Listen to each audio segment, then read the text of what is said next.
All right, mud fossil research studies rocks, and and you're going to find that rocks all have veins and arteries, like this one here. You see, that's the vein, the dark one. The arteries are usually open or clear or crystallized, but usually those are black, the veins. But they all have them, and some of them still have the actual veins sticking out of them. I don't know if you can see this or not. You see that? So actually, the vein sticking right out of there. But anyway, that's and this is a giant human fingertip, and it's been DNA tested, and it's 100% human. And I have other ones. Here's another one right here that is even in better shape than that. And this has been CAT scanned, and there's no question what it is. All of the architecture of the human finger is there, and there's been several CAT scans. I mean, a lot of CAT scans, and there's been 3 DNA tests. Anyway.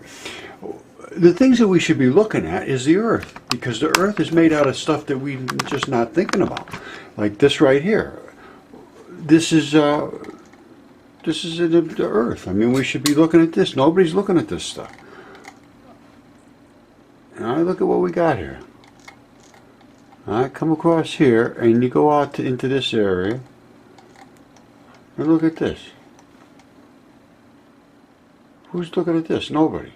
Now, what this is, that's not a pattern of sediment and this and that. That's biology.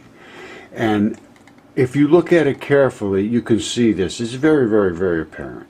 Now, why aren't we looking at it? And I found that the Earth is alive through the mud fossil research. It's literally alive. Now, if you follow this out, look,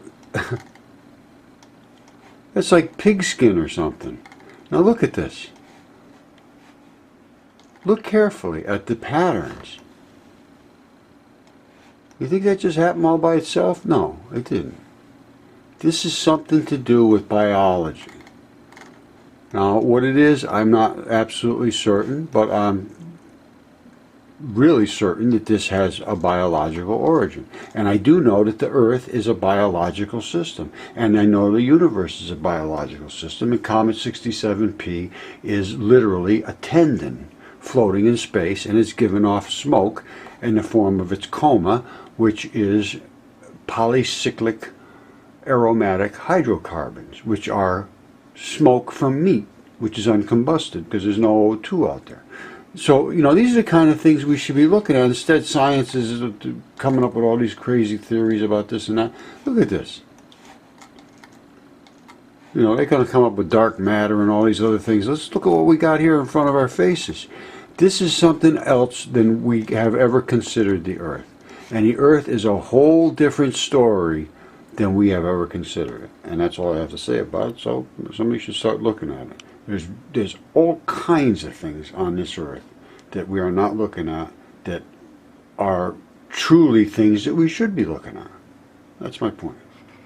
All right, this is from colorbox.com. Now look at these structures. You just saw what you saw in the desert over there. I mean, it's the same sort of thing. Now, and on your own body, I mean, I've studied very, very heavily into anatomy for the mud fossils. And there is many, many different types of skin on your body, as you can just see on your own hands. You have fingerprints, you have calluses, you have thin skin on your wrists and so forth. You have thicker skin here and there. You have where you have hair, you have where you have whiskers, you have all kinds of different skin. You mucous membrane skins.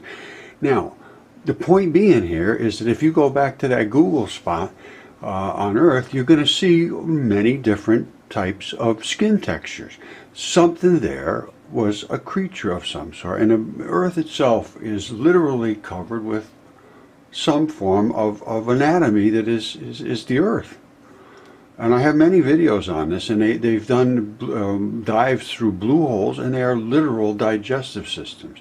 And the sinkholes and the things that are happening in Russia are biodigesters. They eat the things that life creates, and that is what the Earth lives on. That's all I have to say about it. It's how it works.